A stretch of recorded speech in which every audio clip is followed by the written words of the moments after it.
Here we go. Hello, how's it going, everybody? Yeah, what am I doing? What am I doing exactly?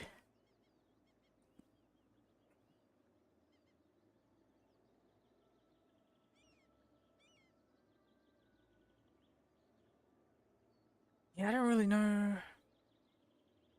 I don't think I care about the Republican tradition as much. I might just have a look anyways and just pick it anyways. Yeah, Years of Separation seems to be really nice as well.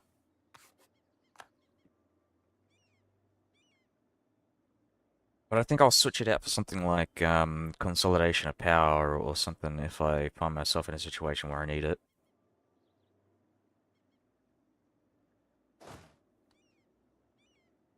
Ba, ba, ba, ba, ba, ba, ba, da, ba, ba, ba, ba, ba.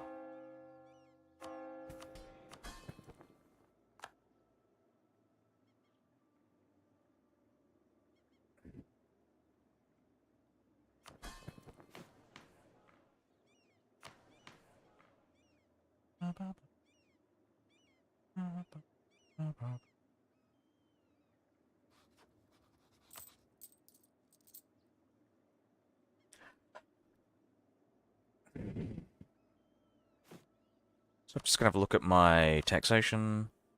Reviso. Alright. How much do I get from church? How much money do I make? Tax from temple, 40%. Tax income efficiency, 135%. Okay. Alright. Yeah.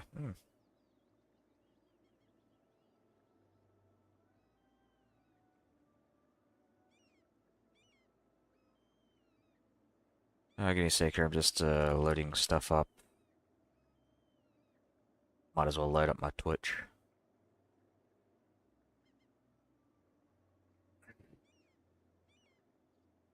Yeah, so I think this is not going to be my Dogecoins achievement run, possibly. It really depends on how efficient I am, really.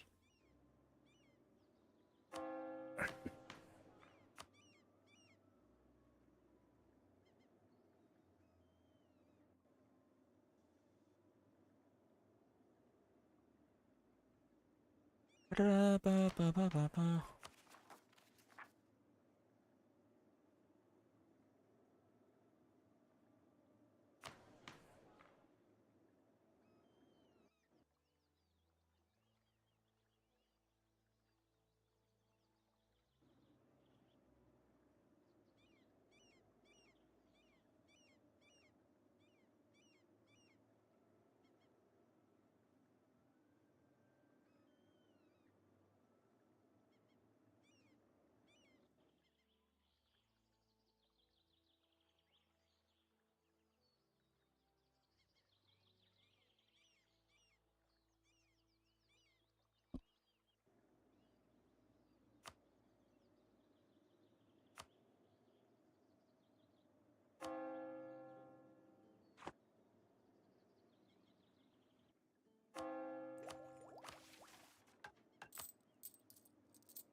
Yeah, so what do I want here exactly?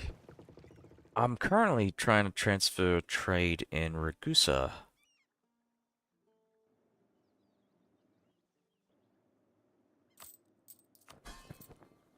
I'm doing divert trade in Byzantium as well.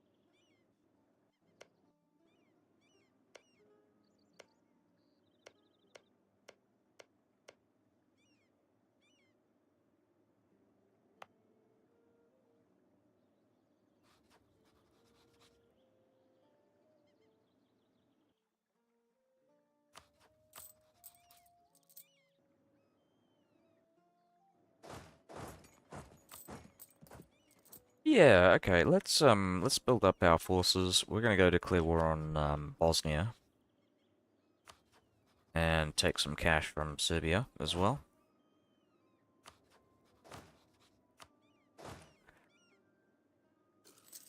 Let's grab our troops. Yeah, and we'll just ship them over like thus. What do I want? Do I want stability? Um,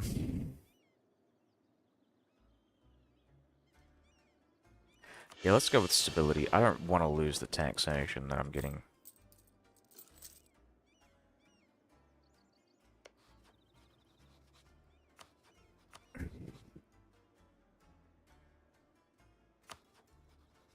I've got Ragusa as a potential thing here as well.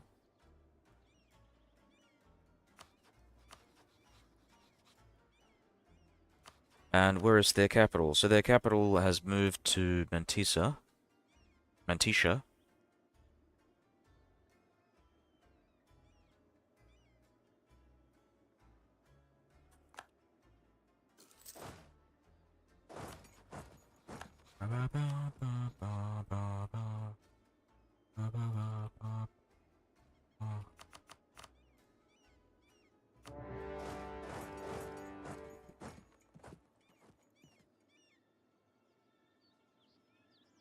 And we're going to keep increasing relations with Naxos.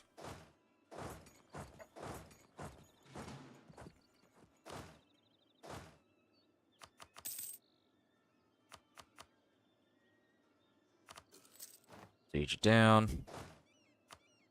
We're going to get ourselves our better general here.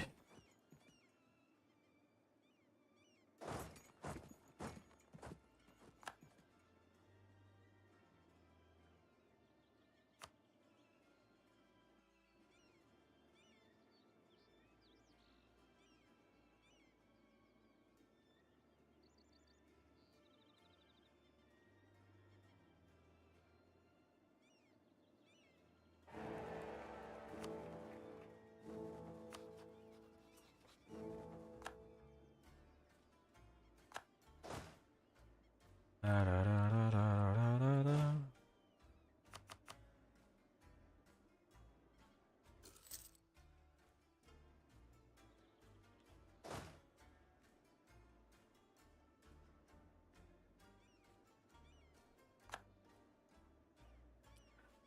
Fuck 'em up.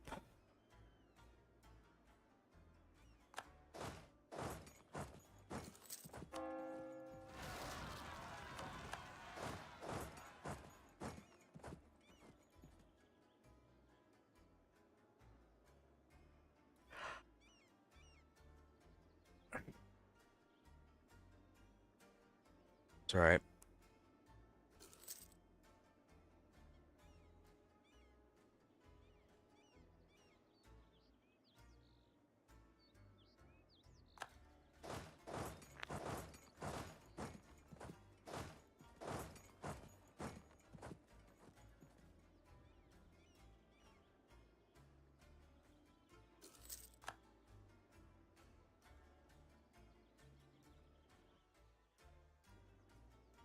Keep moving, people. Alright, we're gonna move back. I think they're planning on attacking me.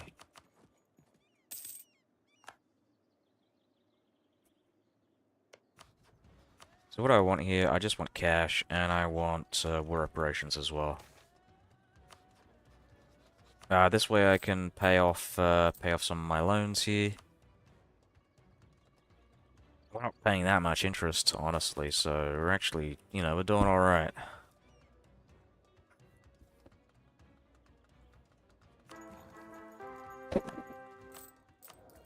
Yeah, kinda lame, but whatever.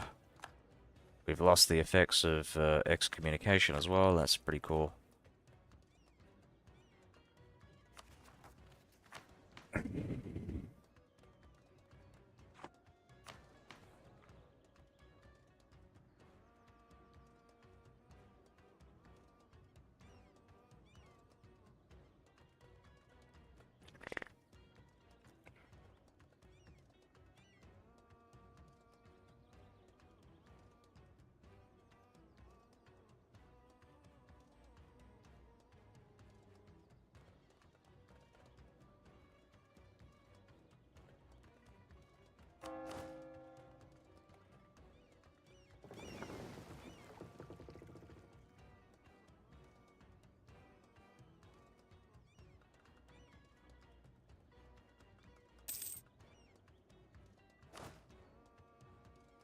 Ah,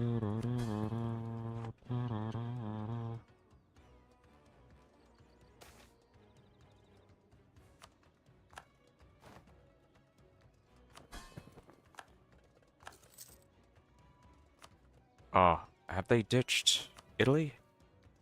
Or I think they're about to ditch Italy. That's like the plan, isn't it? Hold on a minute. Oh, no, they haven't chosen yet, but they will.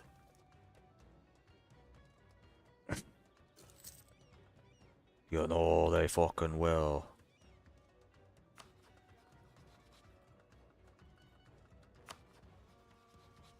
I don't know why I'm still doing that right now.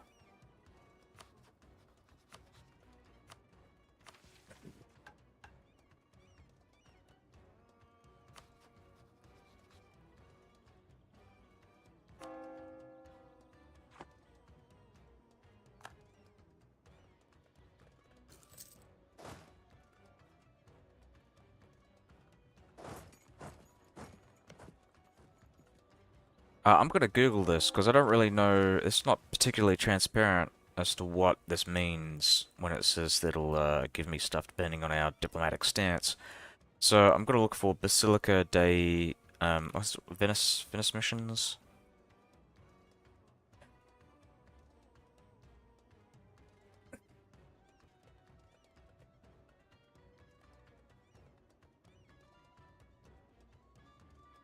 Rights.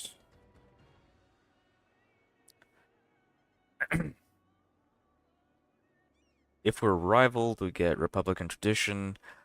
Else, if we are Catholic, so we're not rivaling, then we get 10 papal influence. If we're not Catholic, we get 5 convertible prestige.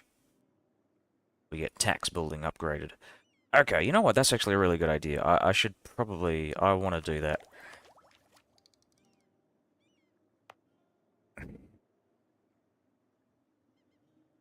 And I need to upgrade this, what, an extra 3 times? 1, 2, 3? Or was it 8 times? 8 times total, so I need another 2 times.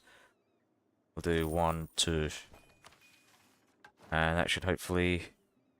That'll reduce the local great project upgrade cost, and I don't want to do that yet because I want to build up my my cash reserve so I can take advantage of that. Specifically because I want to build the Doge's palace.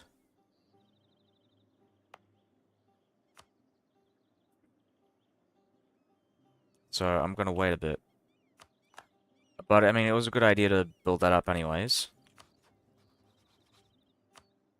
What am I doing now? Yeah, so we're still waiting. We want to get some cash. We're gonna be sieging stuff down. I'm gonna harass the enemy.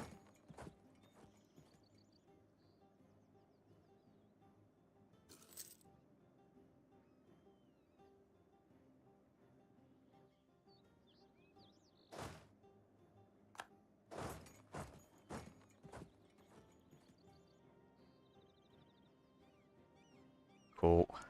Cool stuff.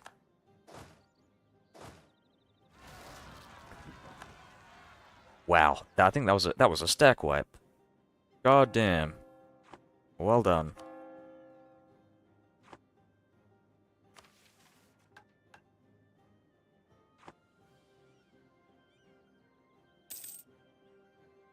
Yeah, and I'm already getting war reparations. I believe I'm getting them from the Ottomans as well, so this is working out well here.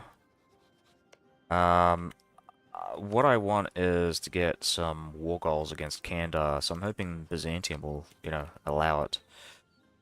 They will start fabricating claims there. Let's have a look at our diplomatic relations, our liberty desire. Okay, we're doing pretty well here.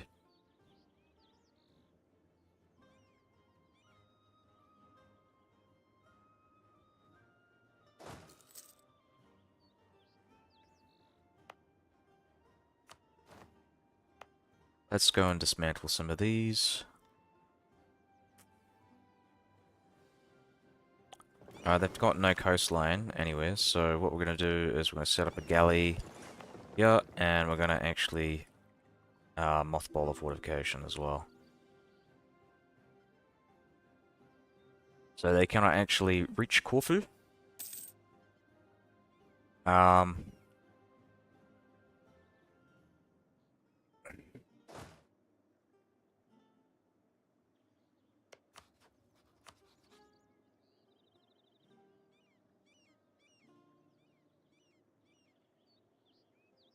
so what is it? 25% of 2,500?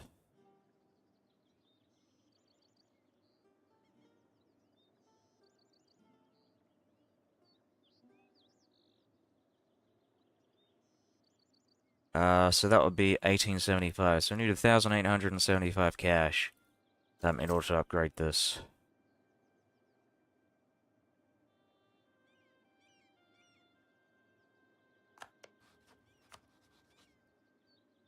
So let's start piling up cash now. Let's go, let's go, let's go.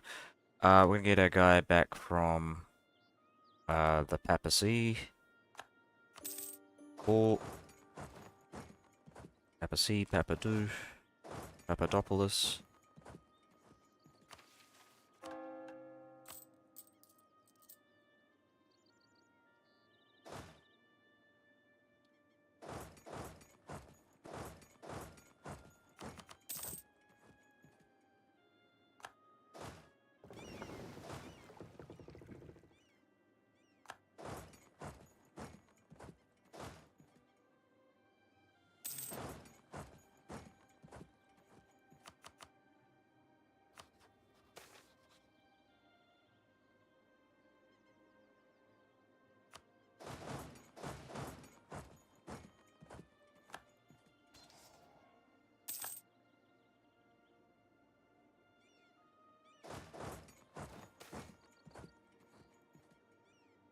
Oh, let's have a look here. What are we doing here? Inflation. Don't care about inflation. Maybe interest per annum.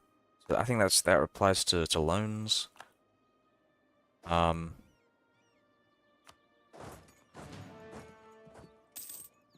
we'll split the army as well, so we don't have to deal with as much attrition. Alrighty, awesome. Oh yes, that's what we want to do. We want to get our navy out here. Our navy, I said. What I meant to say was my army.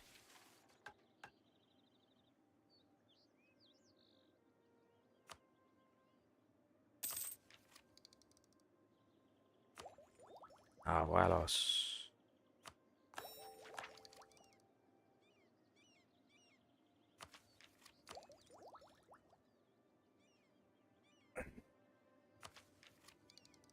$1964. God damn.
Oh, look at that.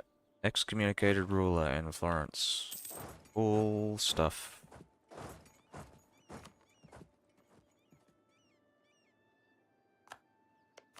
So I'm just gonna take War Reps cash trade, and we'll do cash and vassalize. Or should I take? Hold on a minute. So we're just gonna compare it 21 over 22.4. And it'll put the Ottomans slightly over, but I think I'm better off annexing and then vassalizing.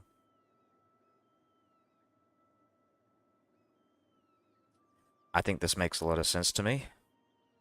So this is what we're gonna do.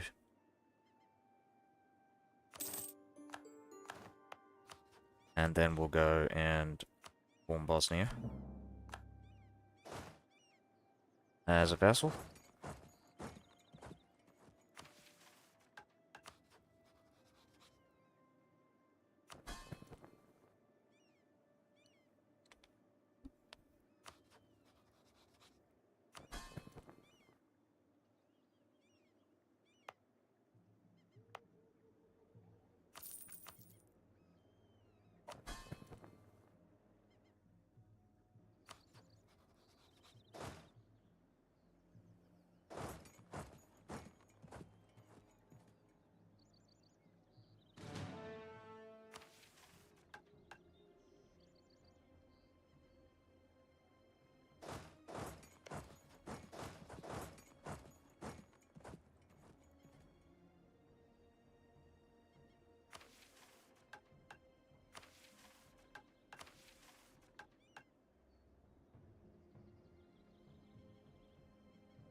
Oh yeah, right, of course. We're gonna go and annex our vassal here, 1962.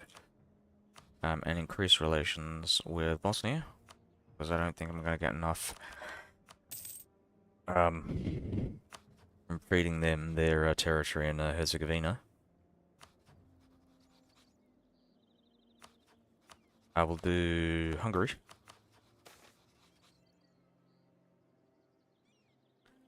And I think I'm going to increase my stability. Prestige is nice, sure. Actually, prestige is very good. I might just go with prestige.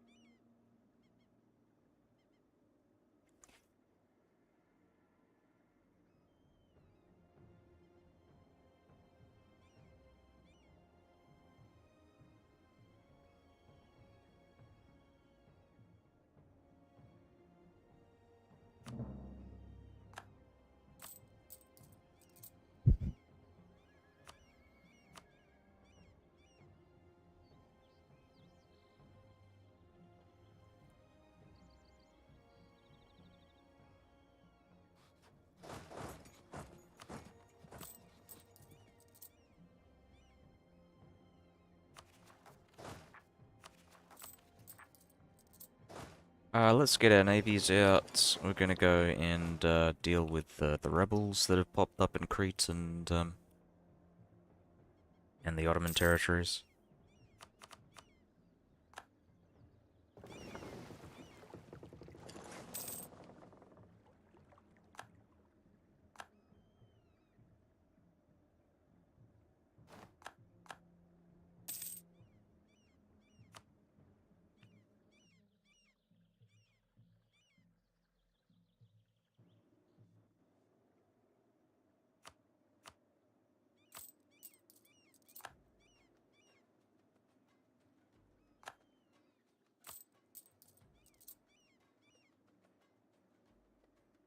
You know what? The inflation is not a good thing. I might as well get rid of my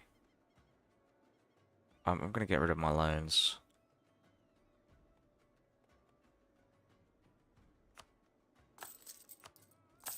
Go debase currency and repay loans.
That reminds me, we're gonna go and unmothball all of our fortifications.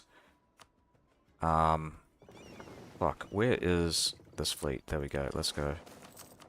Integration is a slow process. Excellent.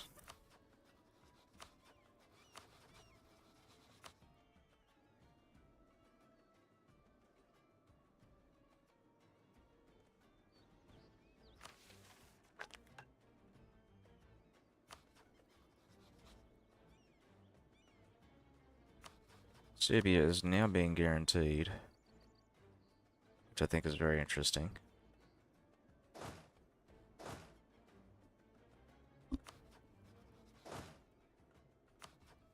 Um,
oh yeah,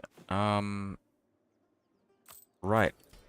That reminds me, the reason why I did that was because I wanted to increase my land size.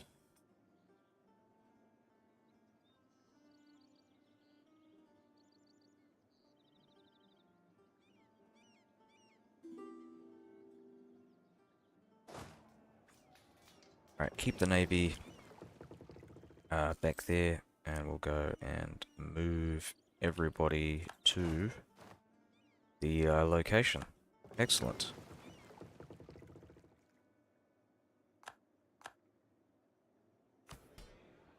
Okay, so we did lose some land to the church, unfortunately.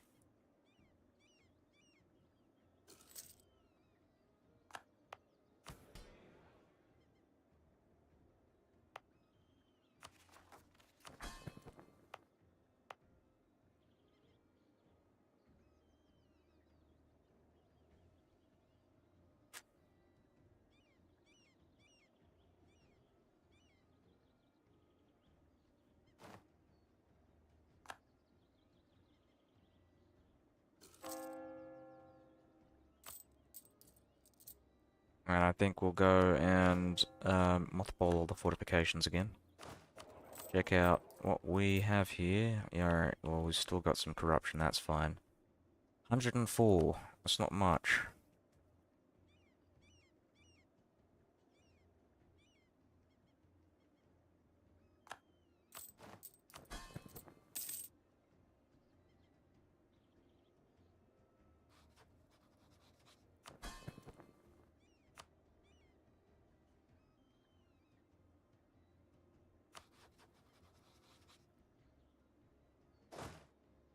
You know what? Yeah, let's get our armies.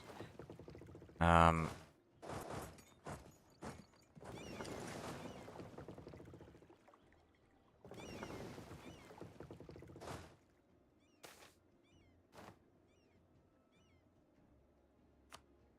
we can lose the government reform, that's fine. It's pretty easy to get.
Oh, shit, I should have done that.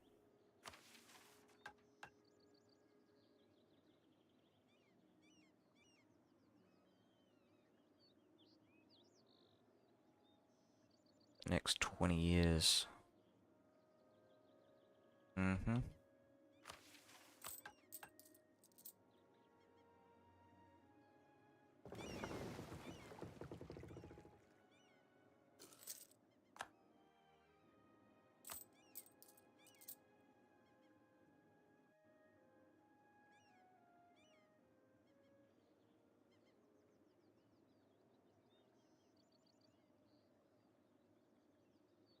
Ba ba ba ba ba. Ba ba ba ba ba ba ba ba ba.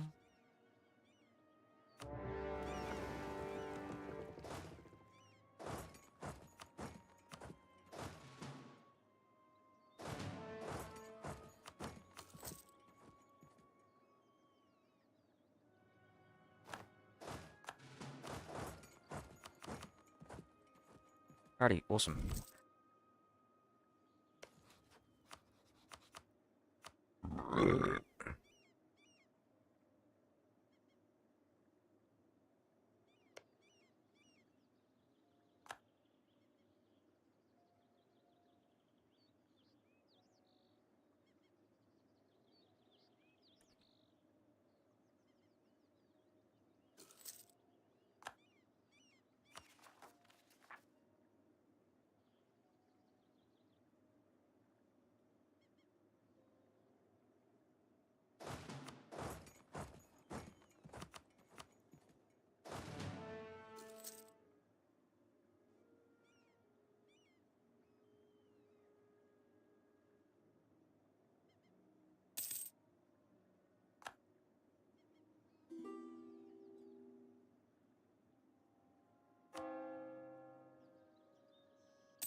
Alright, let's just go and mothball all the fortifications. Just gonna have a look at this one as well.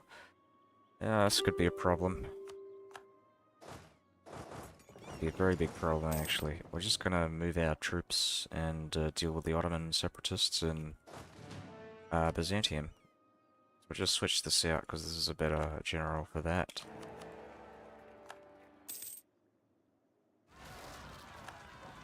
Generale. Oh, no.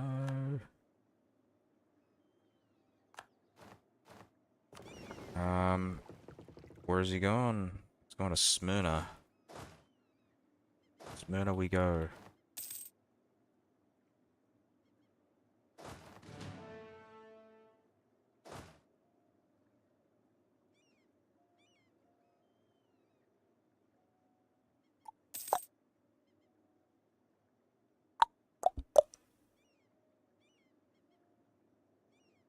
Nice. Alright, let's, I'll keep moving the troops. We want to siege this down before we win the game, the war. Alright,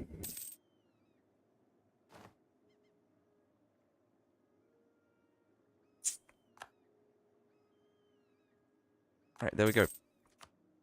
And now we can do this. So we're doing, this. We're not going to give it to Venice, we're going to give it to, Bosnia. Alrighty, awesome. So that reduces their liberty desire, that increases their opinion with us. I have been increasing opinion with them because I was expecting their relations to be fairly meh.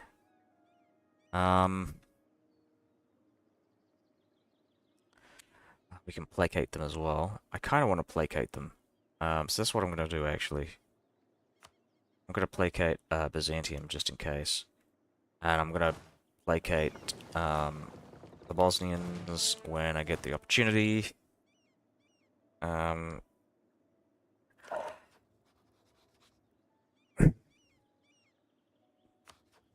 want to declare war on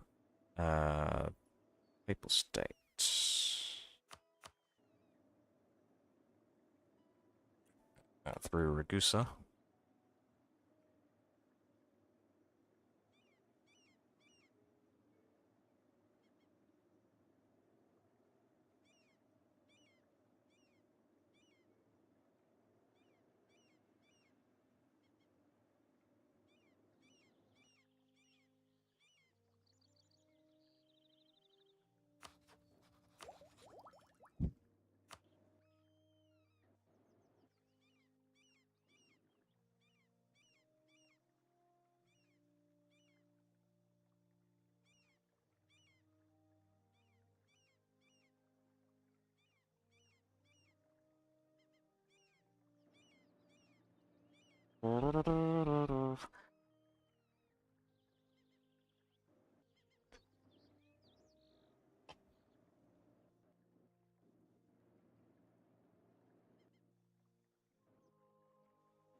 We need a workshop. That would be great. Um, yeah, let's do it.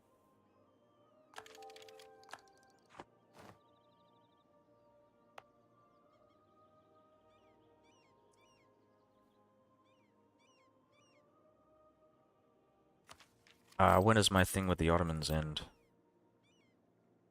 2 years. You know what? I might as well declare war on the Ottomans right now. I mean, declare war on Ragusa and get the Ottomans involved.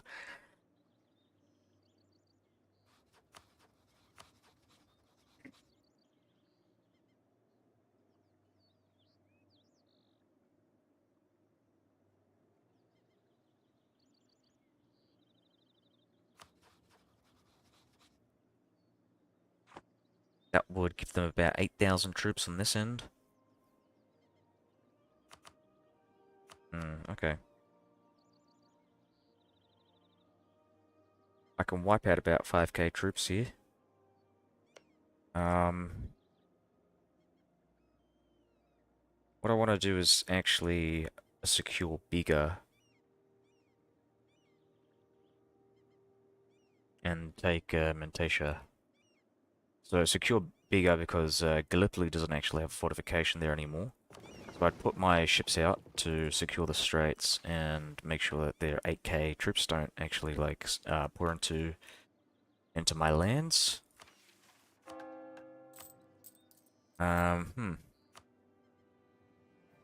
I can pay off the loan, so I'm no longer getting the extra inflation.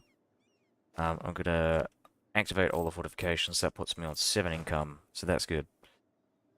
Um,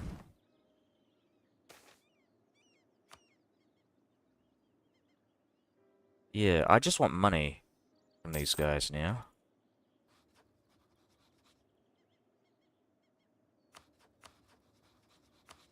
When does this happen? 1492. Wow, that's just way too fucking long.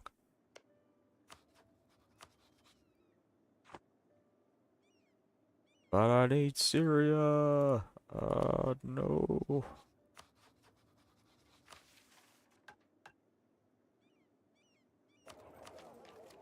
What can I build now again? It's, production building. Okay. Yeah, I could do that. Let's debase currency. I don't think I can pay for anything yet. Um, hmm.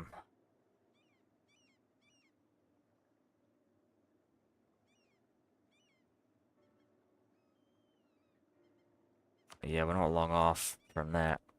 I'm gonna wait.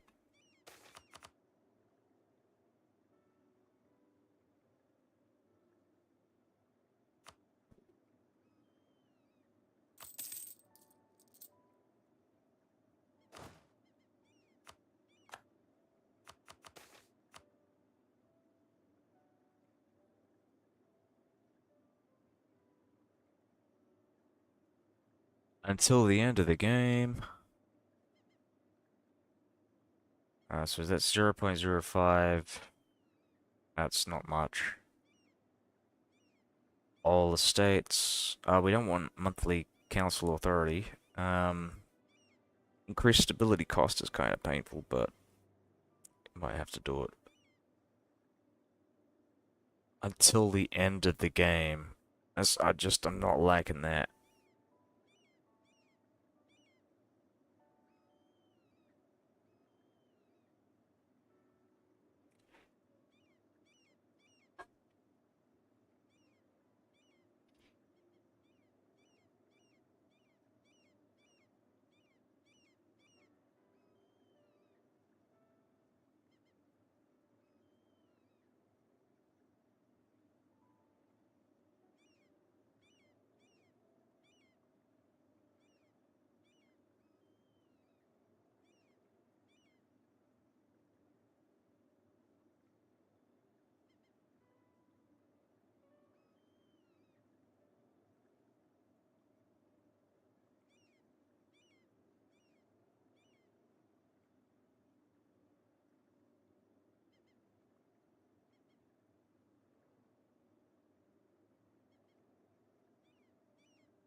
Commissione Ducale.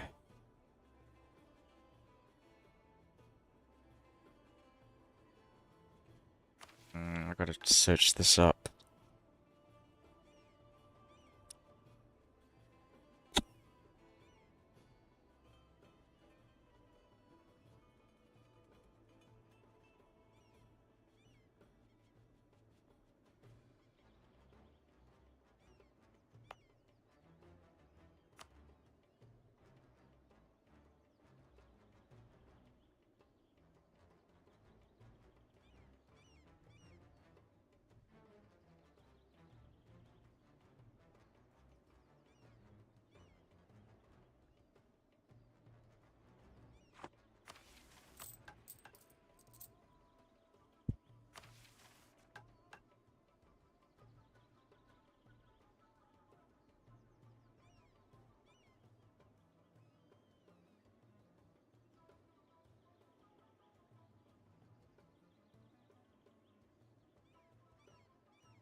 Ah, god damn it.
Nice. Incredible. Incredible stuff. I just want them to go siege down the, papacy, please.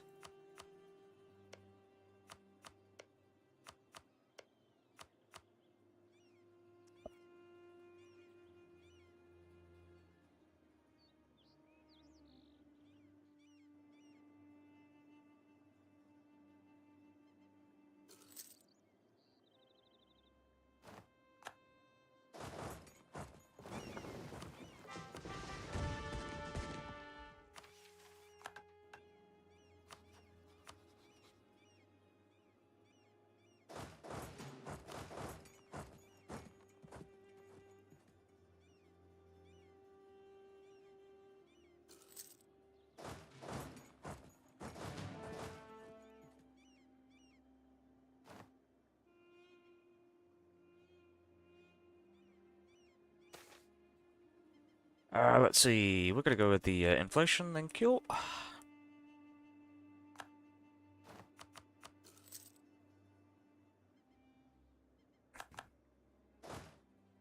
Get those troops. We're gonna go siege down Kochaeli. Check out where the Ottomans are. They're over there. That's perfect. They're distracted while I siege them from behind. There we go. We're gonna siege this one down as well. We have them surrounded.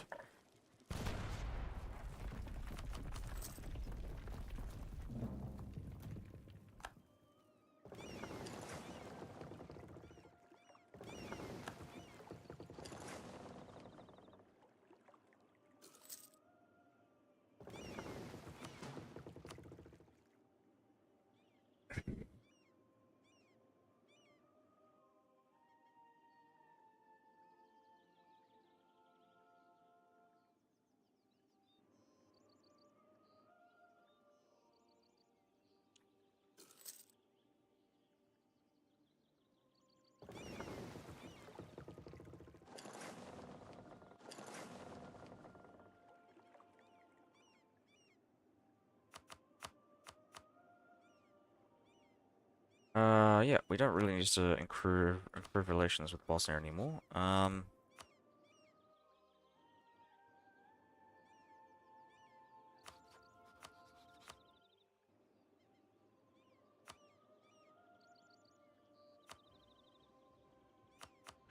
Keep currying favors.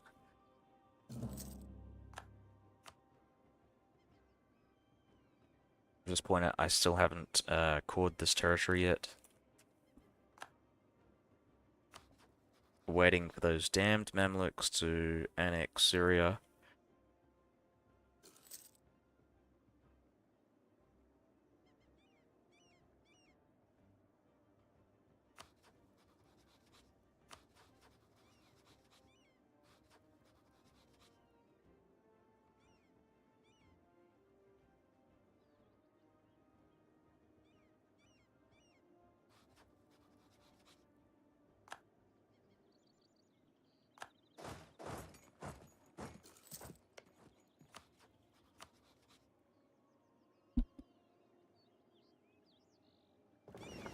Alright, yeah.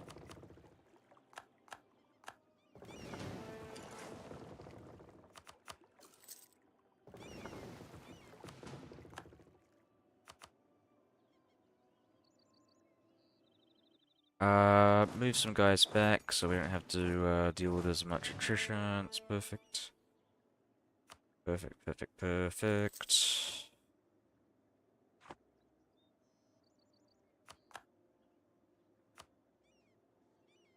I want to move. Let's go with like this guy. Sit him next to the.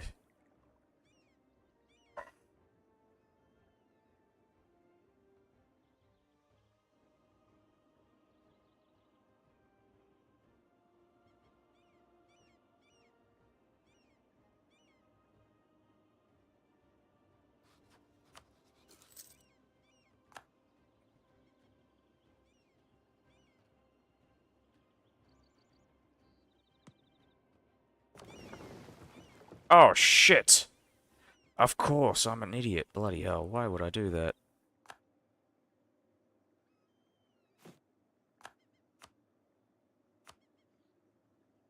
Well, I'm gonna be stealing some anyways from these guys, but I'm just gonna build that up just to rectify this problem that I made.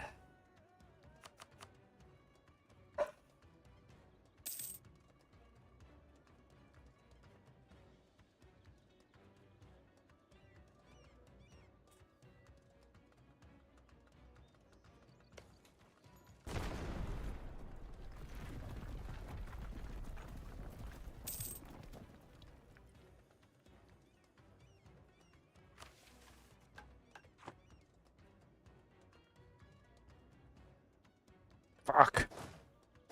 Alright. Move him out. Let's go.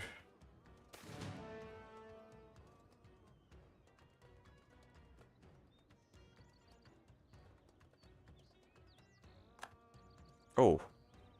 Hello.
Man. Are you fucking kidding me? Come on. Ah, did it. Okay, so we've blocked them from taking our stuff now. Yeah, that we've captured. Um so yeah, perfect. I think this is good enough. I don't really care about transfer trade power yet.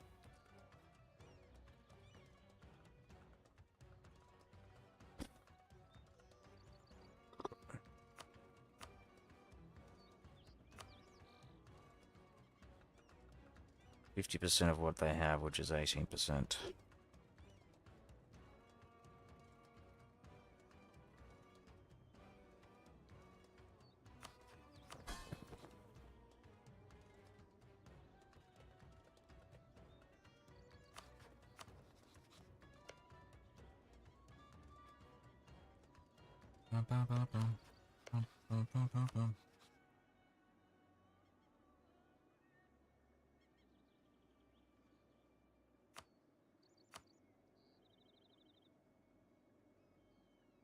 Well, I'll have a look at that later. Right now I just want to take the money and run.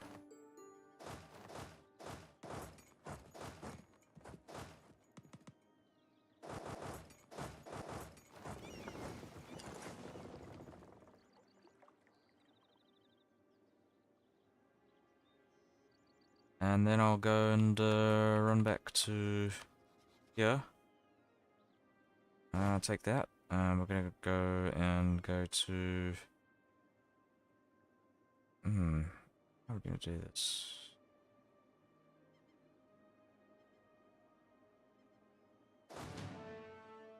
Take this, run. Run as fast as I can. Let's go take, let's do Diplo Reputation.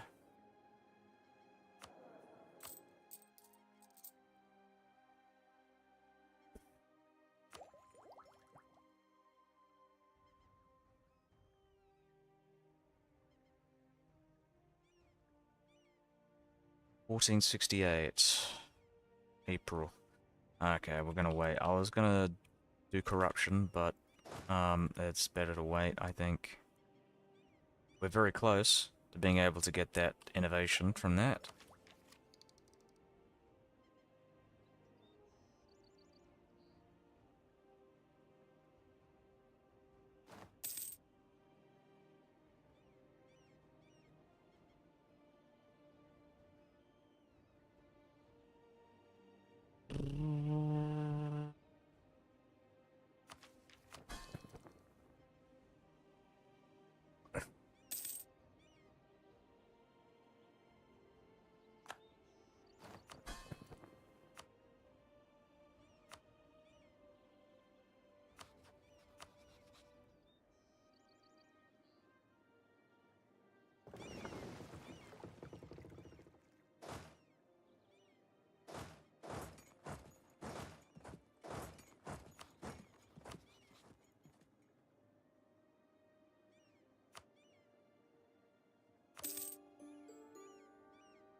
Right. Also, build spy network, because we're going to go and declare war on Serbia in a couple of years as well.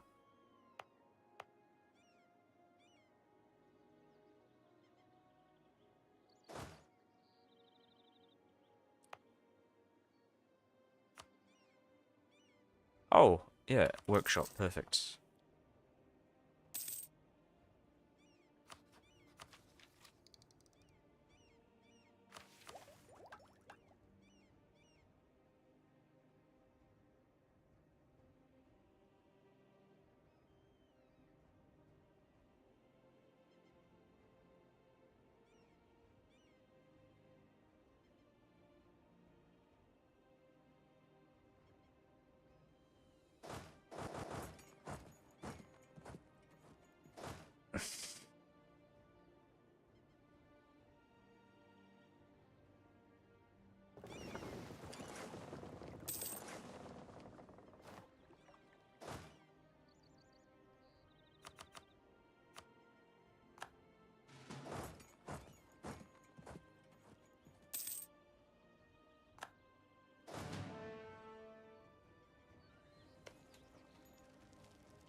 We're going to mothball all fortifications as well. We don't really need them right now.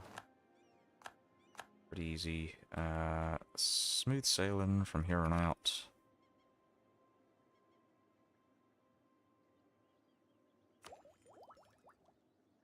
Influence ideas, perfect. So that's what we're going to do. influence ideas.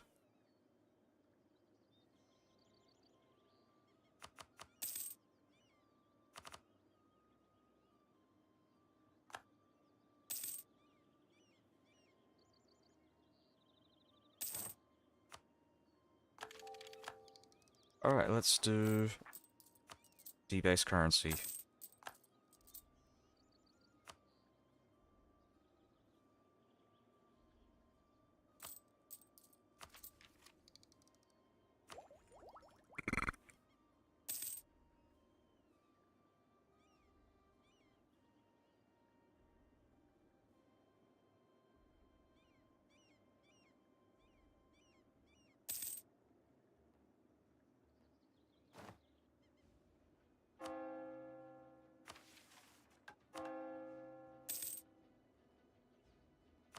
Shoot him down, motherfuckers.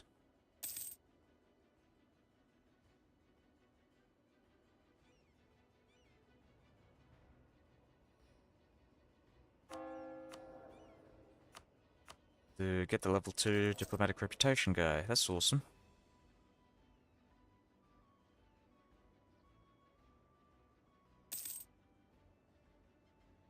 Oh, we've lost our Diplo +1 from everything as well.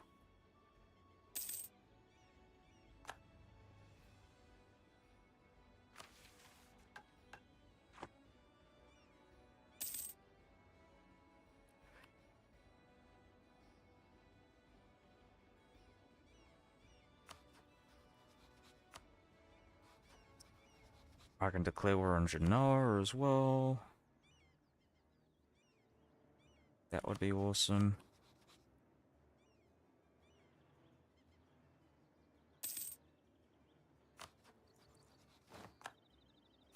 Yep, that's exactly what I want.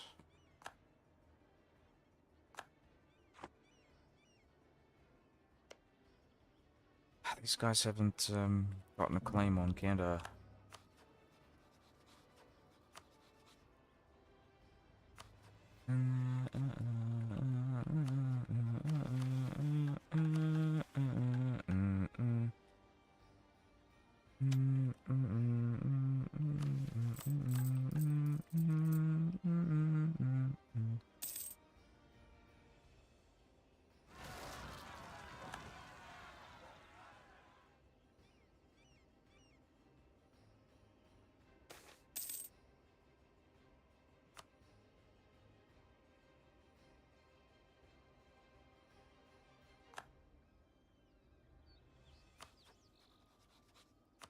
God damn it, Hungary.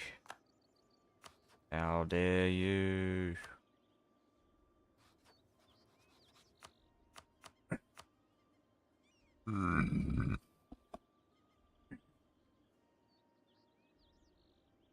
Is that Byzantium? I think, but yeah, the Byzantines have a war goal on this. Bloody hell.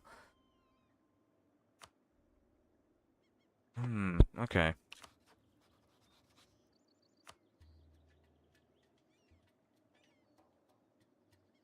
Oh, they're bankrupt now. Oh my god.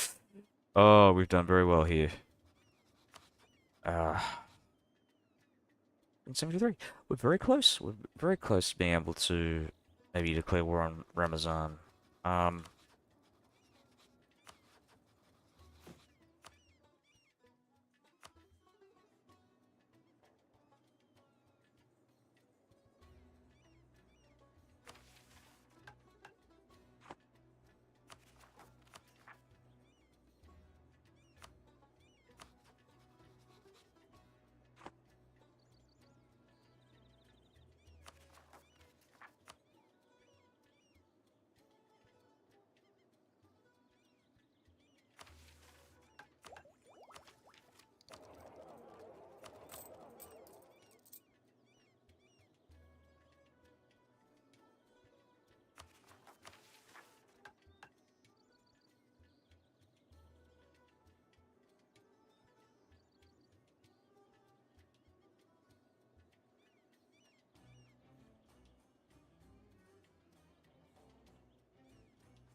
Yeah, I gotta spend my admin power. I think, maybe a good place would be here.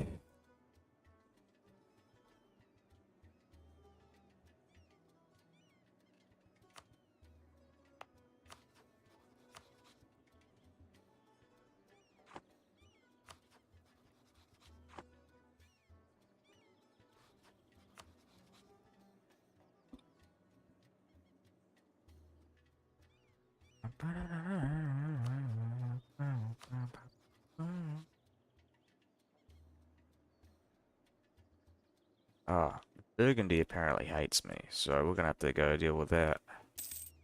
Those damned Burgundians.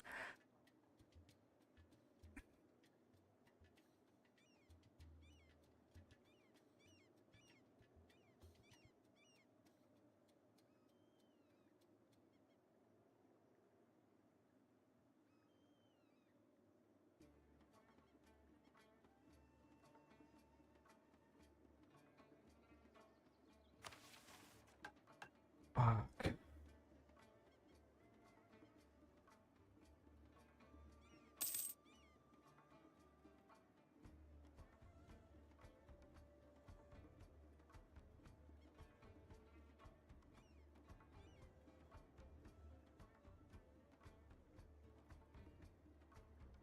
Monthly income at least 100. Alright, well, we'll figure that out.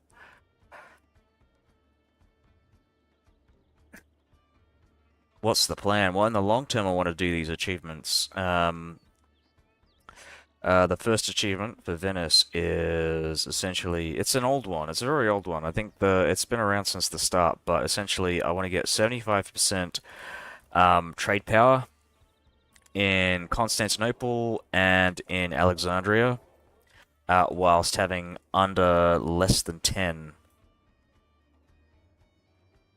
Historical Illyrian path followed by a conquest of the Ottomans, revival of the Latin Empire. Uh, yeah, I mean, you could argue it's kind of like that. Though I say historical Illyrian path, it's like I'm using the Slavs as my like my Illyria. So Bosnia is my primary like Balkan territory.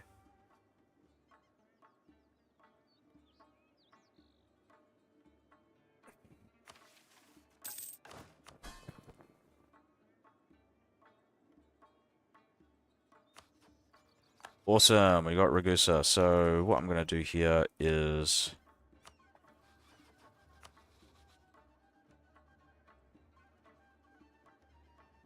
we want to reduce their liberty desire, increase cash. I don't think there's anything else I can do here. That's it. Alright, let's go. Let's take that.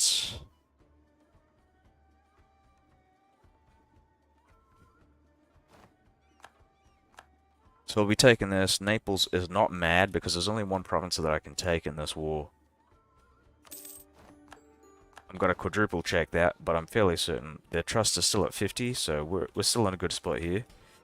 I want to go and seize land as well. So we'll collect our forces in Ragusa. I'm making sure here, I've also got, Bosnia has, yeah, they've got divert trade, so all this trade that I'm getting in, what you will call Illyria, the Ragusa, trade node is actually going to me.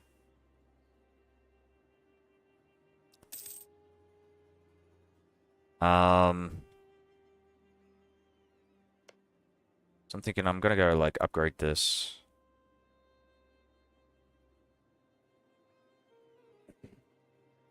If I can. It has to be in a state, apparently. Yeah, I can upgrade it here.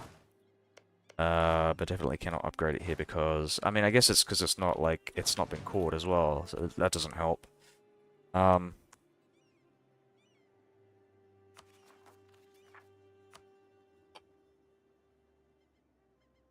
yes, I do realize I have a territory that's uncored. I'd rather not spend my admin power on a territory that I have no interest in actually, like, keeping for myself in the short term.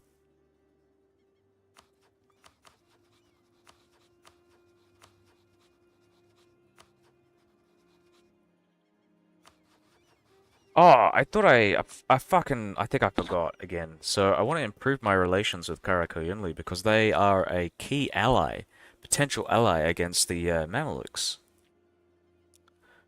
So I don't really understand why I didn't do that. It was pretty obvious play here to take advantage of them as like a buffer or like a bait.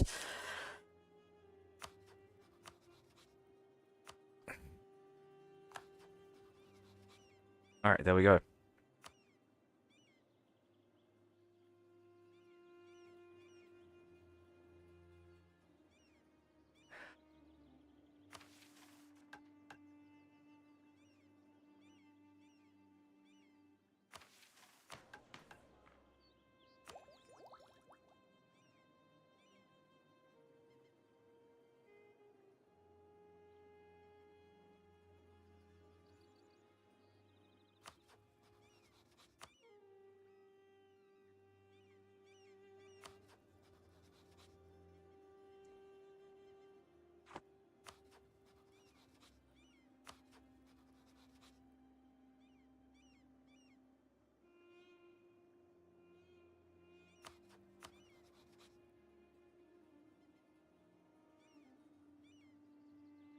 So yeah, all my allies are terrible for this.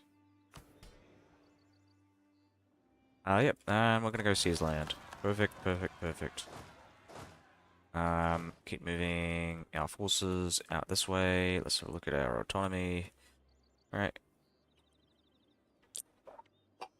Estimated change is 0.125 each month due to the following. Blah blah blah blah blah blah blah.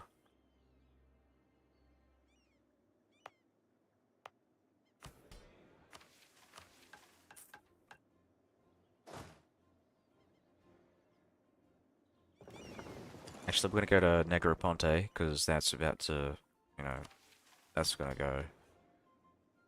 Um, what else do we have here? I think I just want to keep upgrading this. I want to turn this into a World Trade Center. A 25.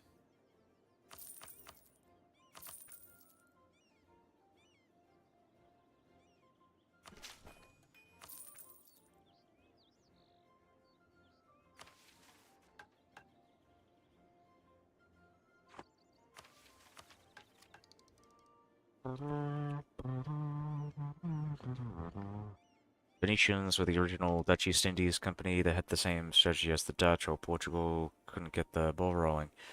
Well, the problem was that I think Venice mainly had a lot of trade coming in from China and from the east, and the Ottomans were big.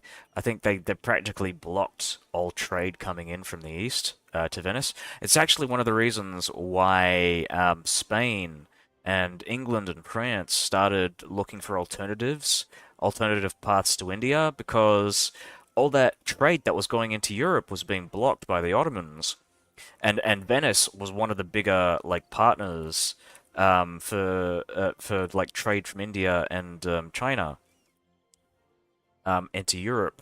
So like all that was incredibly problematic. You're kind of right about Venice being like the original like Dutch East Indies, or at least they had the potential to be like a big colonial power. But yeah, it was the Ottomans that really fucked them over. Um,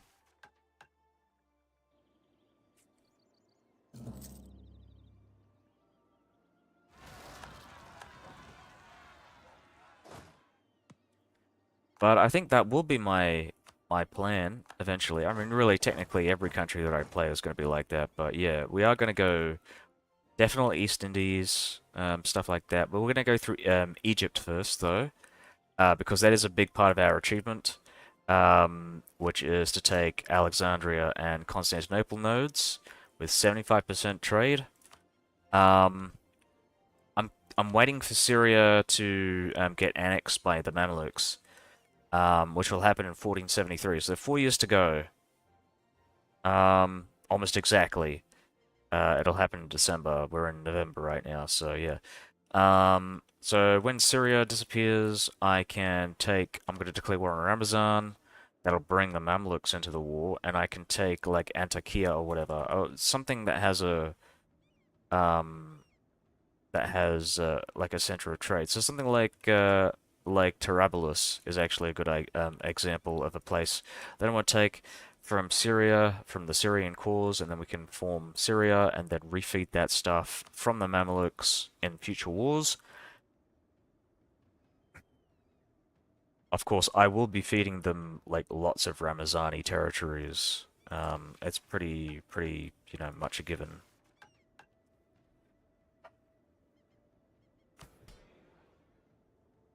Nobility cold diet.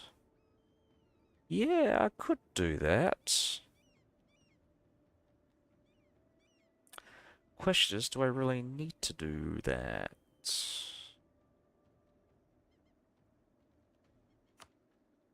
Probably not. I'm not going to do that. That's fine. I want to keep my influence with the estates low.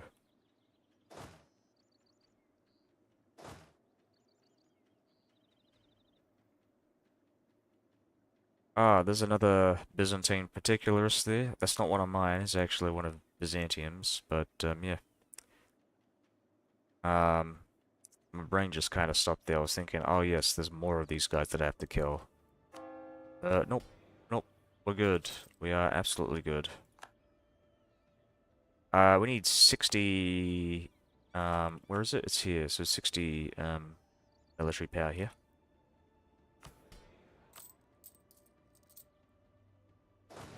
Okay, drop these guys down. We're moving in. Wait a bit, and we'll go and sit here in Thessaly. We'll drop our army maintenance. Mothball. And we're still rooting out corruption, but we're in a good position here. Um, what I essentially want to do, I'm just going to check the math on this one. So, we'll be paying 75% of the cost on the Doge's palace. I'm kind of waiting to before doing new pilings because I want to get my cash flow um up to the requirements for this. Because I might even consider getting the Venetian arsenal as well, but um yeah, yeah, all right. I'm just gonna check this as well. Yearly tax income is really good though, and it will speed up the process for me getting like cash for this. And it would be nice to get the extra, like the church. I can expand the church in Venezia, and that'll give me even more money. So, um, oh, I have 4 buildings here as well, so I can get this as well and get a great artist. And I'm not sure about this. Okay, so we need to be prosperous in order to how are we doing with prosperity? We're not doing particularly well, actually. Not as well as I thought I would be doing.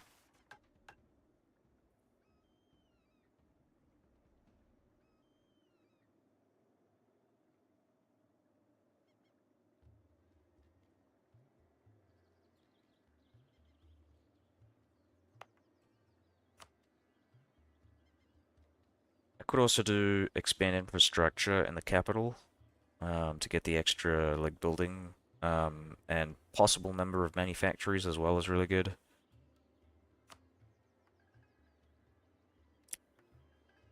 Which actually I should keep an eye on that because in the future I might want to like it just oh my god that's really great. I could build a state house and a mill just as an example there.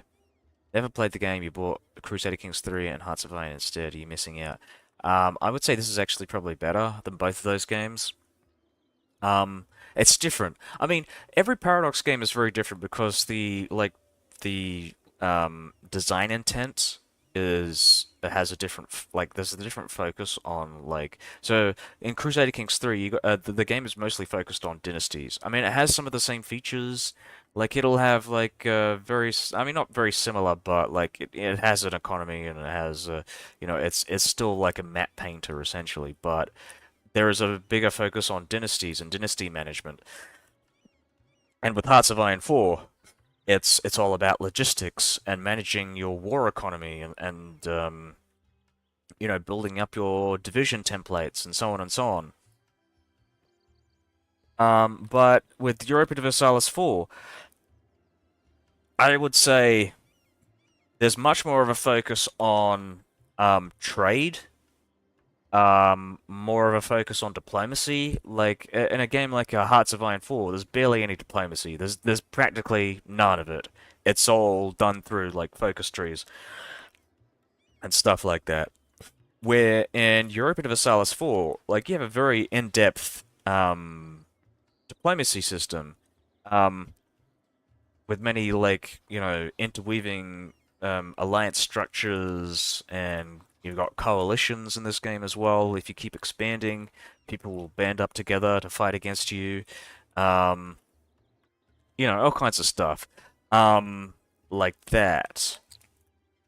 I also really like the way that Europa Universalis deals with puppets. I mean, vassals. They're called vassals in EU4. They're essentially the equivalent of puppets, like from Hearts of Iron 4, but honestly, they're much better. They're a lot more dynamic. There are so many things that you can do, similar to Civilization. Ah, Civilization is a 4X game. It's very hard to compare that to like a grand strategy game or anything developed by Paradox. I mean, it's much more complicated. It's a lot more complex. This is much more of a simulation game than Civilization, so it's yeah, not a very good comparison. Um, are there historical events? Yes, especially in the early game. I think really they're all in the early game. But you do have stuff like example, I was just playing as China recently. I was doing the Qing Empire. And usually, as the Emperor of China, you get these events, fairly semi-random. Like there's a mean time to happen of something like 20 to 30 years. Um, every time there's a new ruler, there'll be like a timer, and the mean time 20 to 30 years, and occasionally you may get like monsoon events or great floods or something like that. And because this is something that would regularly occur in China, you had fairly like regular and devastating floods in China. So you get stuff like that, fairly semi-historical events and events that account for natural disasters and stuff like that. Historical events, what else? So in Italy, you may get historical events that pertain to like the Renaissance, like with like famous people popping up, stuff like that. You'll have that with pretty much every country. Oh my God, look at Scotland. Well done, Scotland. Hold on, I've got a lot of Scottish people in Discord, so I just want to show them this.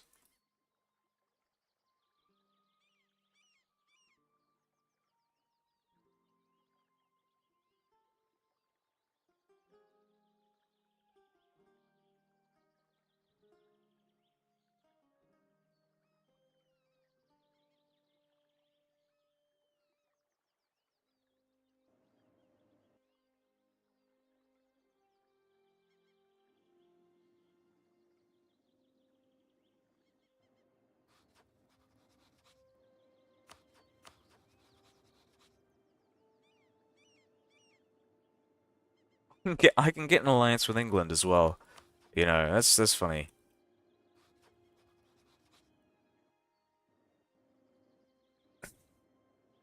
Okay, so you know what the problem is here? It's because they probably had all their troops in Ireland, so the Scottish just essentially had like free reign over like sieging all the stuff down in England. I don't think Scotland is gonna win the war though. I mean, I'm not convinced because the main belligerent right now is Sligo. So my prediction here is that Scotland and England are going to practically have a stalemate in favor of England. They're probably going to take like one or two territories from Scotland. Because Sligo is the one that's actually like deciding like the peace deal.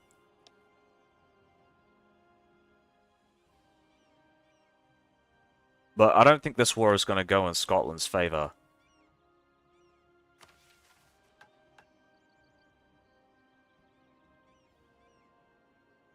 But it's a nice thought though.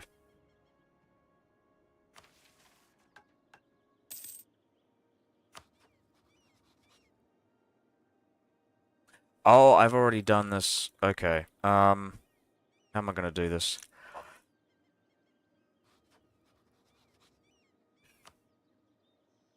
I really want to declare war on these guys. Moldavia is currently... Who are they attacking? They are attacking Serbia.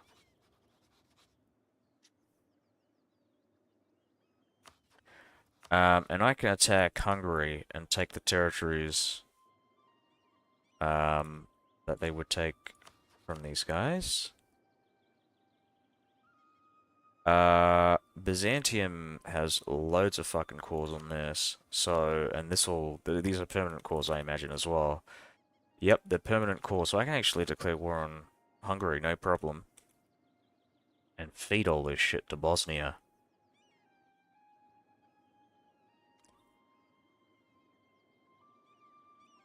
And not only that, but Hungary like probably has a lot of money that I could use for the construction effort in Venezia. So it's a win-win. Win-win-win-win-win-win-win. We're gonna build this as well. This is actually really good. We got one more building to build, and I would prefer to build these docks here. I want to take advantage of the innovativeness though. So yeah.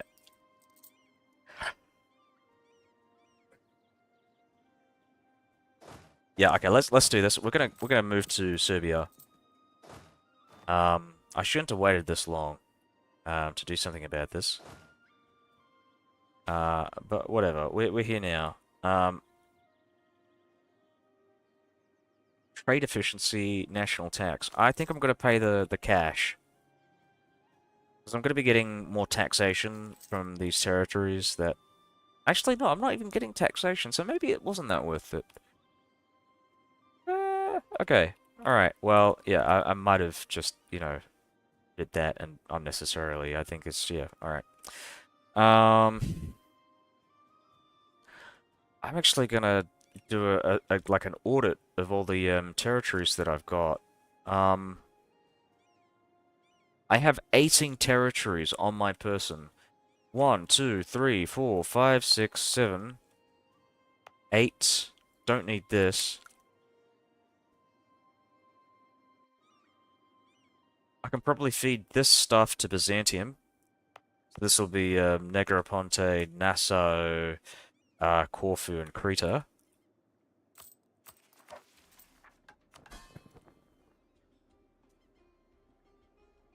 And quite frankly, okay. Oh, last thing, what would be the difference between this game and Victoria 3? They sound very similar. I'm not sure if I would say it's similar to Victoria 3. I think Victoria 3 has more of an emphasis on economy, but if I'm honest with you, I don't really like Victoria 3. It's kind of boring. It's like, how should I put it? It's like the cookie clicker of Paradox Interactive games. It's like you build stuff, you wait for the fucking stocks to go up, and then you profit.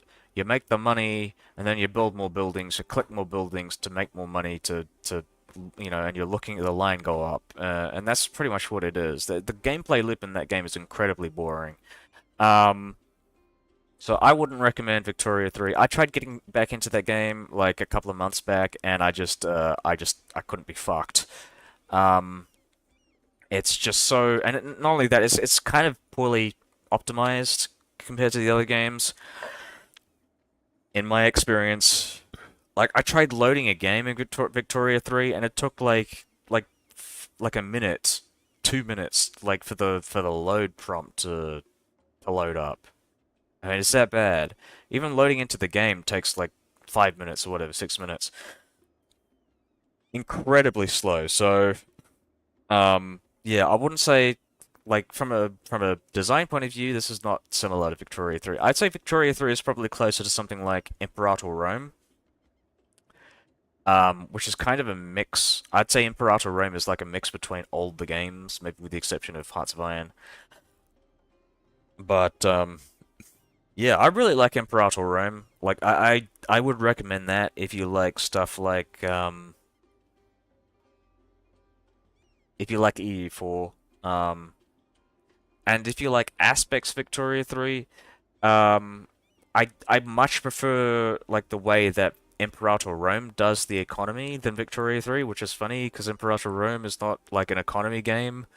Uh, um, it's I think they describe it, and I kind of agree with it. Like the designers describe it as a civilization builder. Paradox in late game is unplayable, especially in Hearts of Iron 4. I agree with you. I agree with you. That's pretty much the case in all the Paradox games. Um, it's um, it's all about the early game. Though I would say Imperator Rome and EU4 is kind of more bearable in the late game than the other games. Like Crusader Kings 3 is incredibly unoptimized in the late game, and I tried playing like I was playing as um the Palaiologos dynasty in the Eastern Roman Empire, and I made it to what would it have been like 200 300 years into the game, and the game was like running at like a day would take me about like a minute to finish. And it's just fucking it was terrible. The worst experience I've had in a Paradox game. So I'm kind of waiting personally, like I'd really love to play Crusader Kings 3 because it like I really enjoyed a lot of the landless gameplay elements, but it is incredibly unoptimized. Um yeah. But like as far as games go, just going back to EU4, I feel like EU4 is probably the best optimized out of all the games. It runs really well in the late game. Um, Actually, you know what? Hearts of Iron runs really well in the late game as well. They're probably and Imperator Rome as well. Like those games are really great. Um, um, I mean, from a design point of view, like in terms of like the mechanics, I'd say Imperator Rome is the best in the late game. Um, but yeah,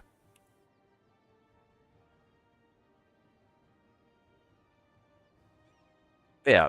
All these Paradox games have their their positives and cons, and they're not the same. Um, they're pretty different. I mean, they share elements like they'll have a world map. Um, and you have countries and states that you can like expand and contract and so on and so on. And you have economies to varying degrees of complexity, and war systems and so on and so on. But like, yeah, but they are very different games.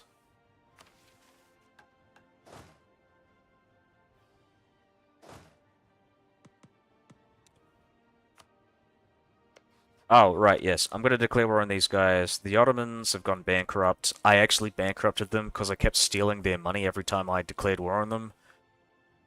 And of course, it's probably one of the reasons why the Mamluks are actually fighting the Ottomans.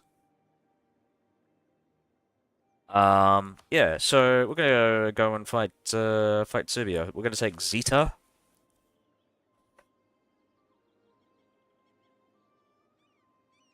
Yeah, let's do that. Let's go take Zeta. And I'm also gonna go and maybe with the exception of this and this, mothball all the forts. Also, if I can find my navies, I'm gonna go port one guy here. So just as an example, I'll just show you why I'm doing this. If the enemy starts moving down here and I'm not paying attention, I will have a fleet here to block them because I own this territory here. And even if they siege this down, because I own this, they can't actually cross the strait while I have naval superiority in this area. I say naval superiority. They don't call it that in this game, but um,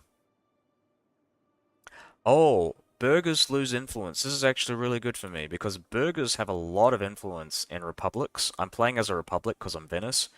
Um, and I take the cash and I lose local autonomy, which is great. So I'm just gonna check this. It's Bergamo, which is this one, and there is a lot of autonomy in here. Autonomy in this game is actually really bad. If you are a centralized empire, actually, I don't think there are any examples where autonomy is good. Like, if you have 100% autonomy in this game, then 100% like, you will lose 100% production, you will lose 100% tax, 100% manpower, 100%, like, you will essentially take zilch, out of a province that has 100% autonomy. So, this is actually really good because I get more out of this province. Not only that, but because I am a republic, I generally want to have provinces with low autonomy. And we're going to go about that. We're just going to go and take this money. Paradox should follow creative assemblies. Approach, instead of having a giant map, just have game modes. Instead of having a giant map, just have game modes. Oh, you mean like, I'm trying to think what you mean by that. Like scenarios. I'm not sure how much I agree with you on that. I think the appeal of this game is just the fact that, oh, these kinds of games is that, um, I mean, I guess you could argue that Paradox games are kind of like those game modes, if you're talking about what I think you're talking about. Explain what you mean by game modes. Are you talking about stuff like the like how you have like the base Rome game, like in Rome 2, and then you have like stuff like the Emperor, um I guess we'll call it the game mode, where it's like, Augustus and Mark Antony and Lepidus, and then you've got the rise of the Roman Republic. Oh, you're talking about Warhammer. No, I've only got experience with like the historical games, so I have no idea what you mean by that. If you want the whole map at once, you can play Immortal Empires. Oh, okay. I suspect, right? What you're talking about with the game modes is because like Warhammer 1 and Warhammer 2, I think they took place in like different parts of the map. So Immortal Empires is essentially the thing that like combines Warhammer 1, 2, and 3. I could be wrong though, but I think they did that for a very different reason.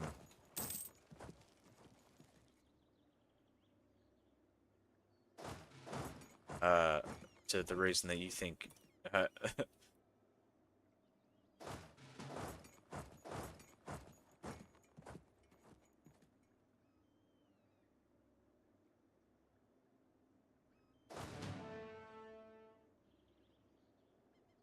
I mean, to be fair, I could be wrong as well, but like I suspect that's the case. Um, I'm not sure if I would say it's. I don't know. I don't know. I feel like people would complain about that. Like it just. I think the appeal of um like these Paradox interactive games is the whole idea that you could it's a simulation game.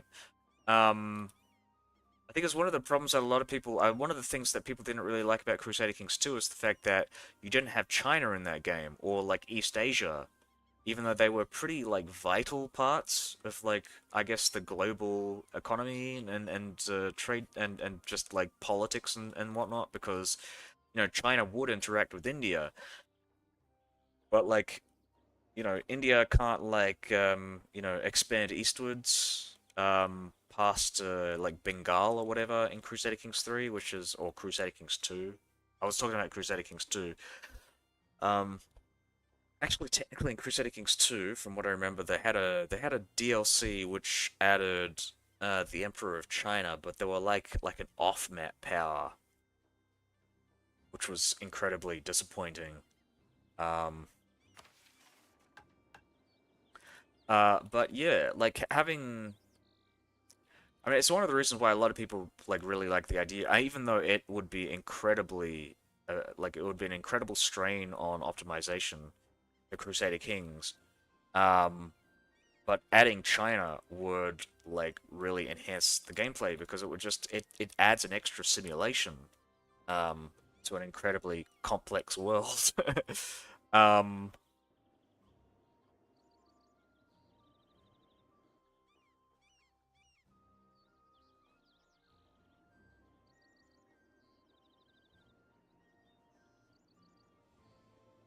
I mean, yeah, that's one of the appeals of this game. I don't think I agree with you on the game mode stuff.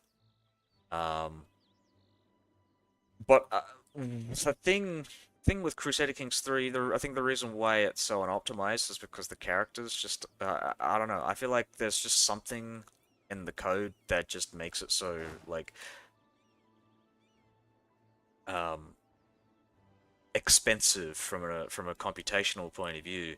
Like with Crusader Kings 2, I remember like the game was incredibly unoptimized until the last DLC that came out with, and like the game on Speed 5, um, at that point just like sped up so fucking like quickly compared to the previous patches. Like it was incredible, but like um, I feel like they could probably fix up their problems with the character system and make it run a bit faster.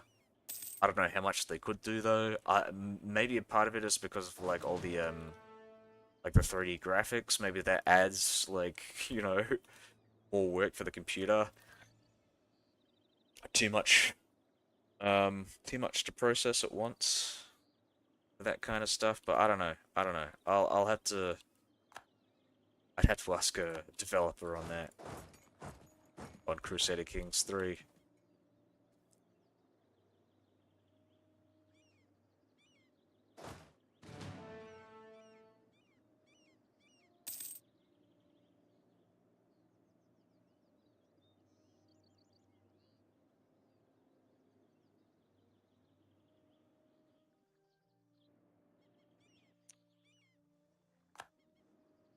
Trade. Trade would be really great in Crusader Kings.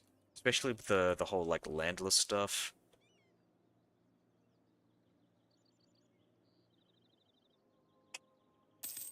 I mean, you could argue that there's already like a trade system, um, like an informal trade system in Crusader Kings 3. I mean, with landless mechanics, but it would be nice to see that interact with republics.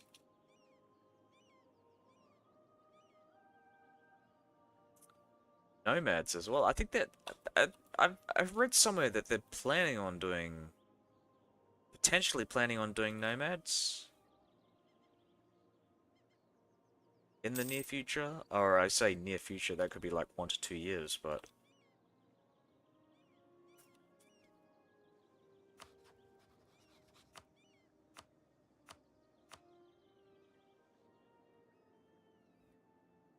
oh man, come on, Hungary. Piece these guys out.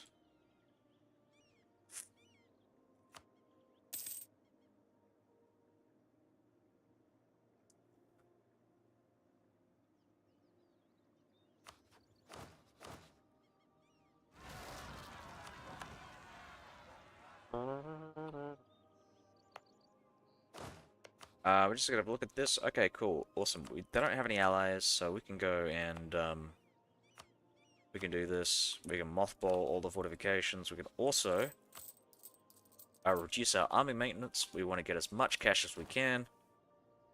I'm also going to have a look at my ideas. Where are we on this? 1471, April. Awesome.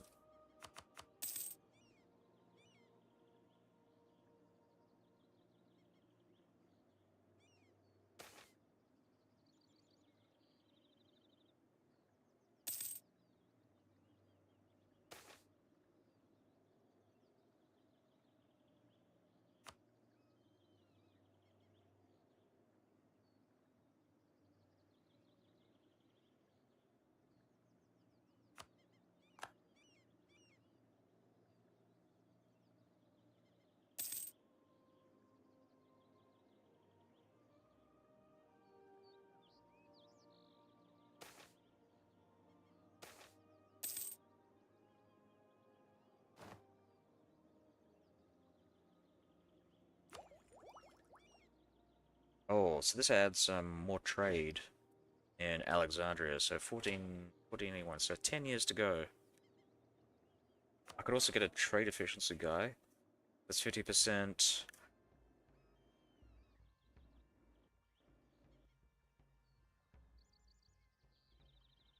They love to add a lot of trade in the game, or anything like policies that help build structures at a faster pace.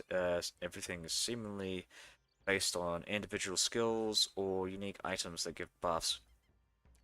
Yeah, you're right. I completely agree with that. There's no like that's one of the things I have a problem with in Crusader Kings 3. It's not just trade, but like from a government point of view, there's practically no mechanics. It's all incredibly, like you say, it's based on characters. I mean, it kind of makes sense that it is based on characters because it is a dynasty-based game. But it would be nice to see some like yeah government policies, government-related mechanics beyond like centralization, because that's pretty much it. That's all you can do as far as like laws go. It's either you increase centralization, decrease centralization, or change inheritance laws. Um, which is yeah incredibly basic. I guess you could argue that religion and cultural what do you call it, tenets and what's the cultural stuff? Cultural traditions are a form of like informal policy, but yeah, yeah, it doesn't count. I mean, it would be nice to have this trade efficiency guy. He's a level 2. Though he would be the wrong culture.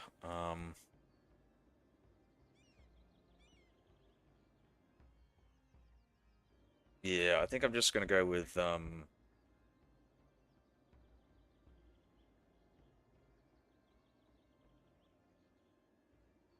yeah, go with the influential trading family. So I essentially like the best of both worlds. With that. Oh, so we have a chance of getting like a terrible leader here. Okay, we got the good one. I mean, out of the other choices. That's 166. It's amazing. So the reason why I got that, so essentially, because of the lottery system, that Venice has, if you pick a random leader, you will actually get +1 to all of your skills. Um, which is, yeah, it's amazing. So I'm gonna wait for corruption to go down. Um, shouldn't be too long. Oh, we've got aggressive expansion impact reduction. That's amazing. On top of our prestige, that should be really good. Yeah, religion, culture, unique buildings, but as soon as you die, inheritance laws ruin your entire game. I'm not sure if I remember it not being too much of a problem. Though, to be fair, I think the last time I played, I was playing as, like, administrative, and administrative essentially, like, you don't have to deal with, sticky problems like inheritance laws as a centralized, admin-based power.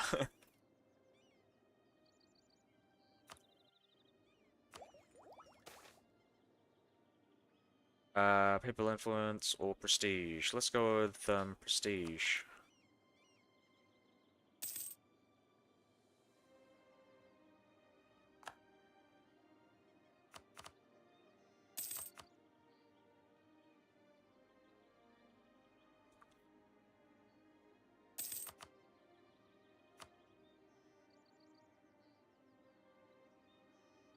I think, from what I remember, when I played Crusader Kings 3, I would usually, like, divorce, um, like, my character would divorce his wife, after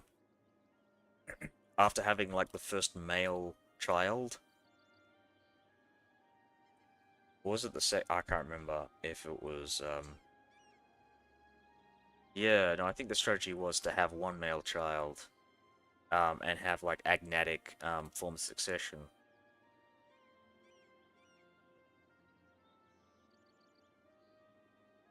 Or was that, or that screwed me over? I don't fucking know. Maybe it's like, oh, I can't remember if you can have seniority in Crusader Kings 3 or not.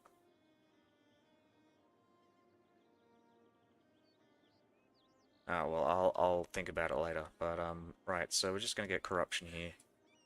I mean, not get corruption. We're gonna deal with this. I want to spend my admin power right now because um,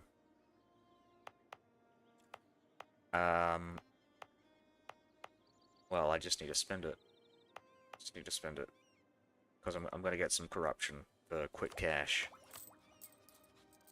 We'll get a 110 cash. Yeah. Alright, that's enough. Let's go.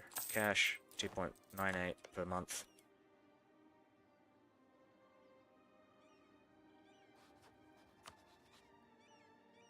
And we'll take war operations as well. Cool stuff.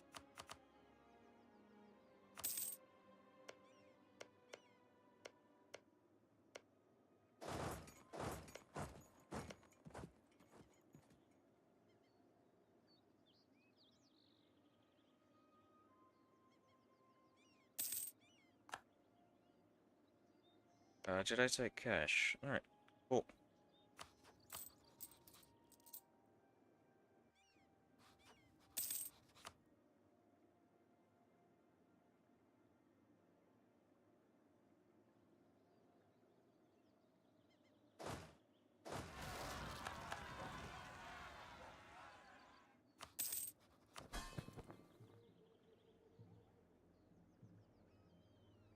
Oh, nice. They did it.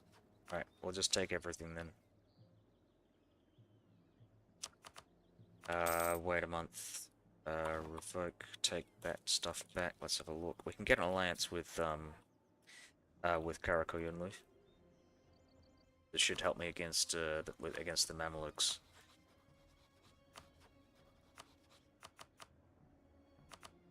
So, now we're gonna do...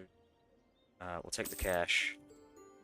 I will now give everything to Bosnia. Hopefully it should, Alright, awesome. Ah, good stuff. So this doesn't actually increase my, liberty desire with, Byzantium, so we're safe. Safe for now. I want to get that alliance. Just give it a sec. Yes, offer alliance. Karakoyunlu. Hopefully they will get their troops back. And I should be able to get their help. So they are in a lot of debt. They've got a lot of war exhaustion. They've got a big deficit in manpower, and my diplomatic reputation is terrible. So the minus 90 reasons, really, if you ignore the 10 favors. Um,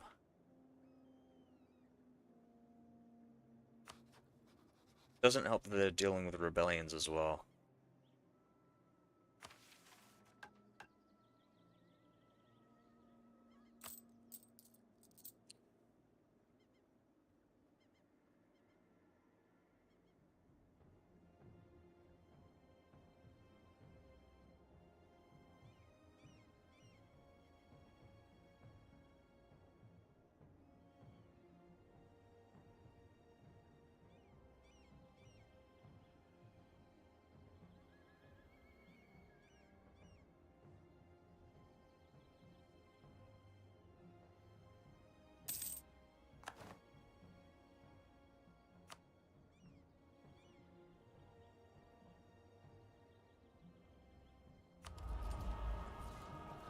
Oh, right. I can do something with promote the Carnival.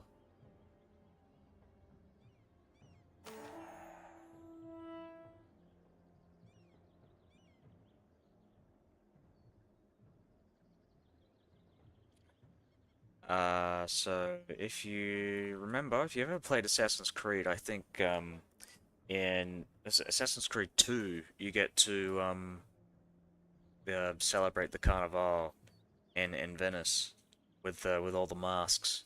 This is what this is referring to.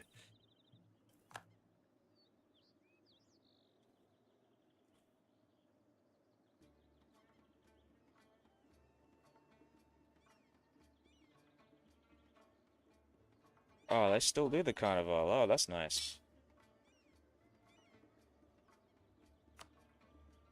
Alright, so we get, what do we get here?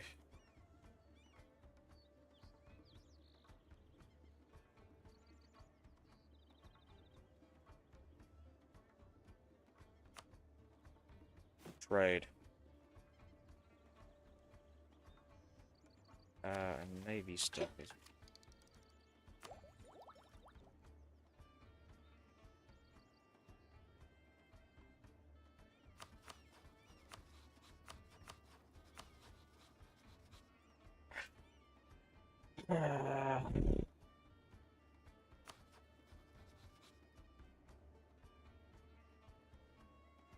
I hope they don't take too much.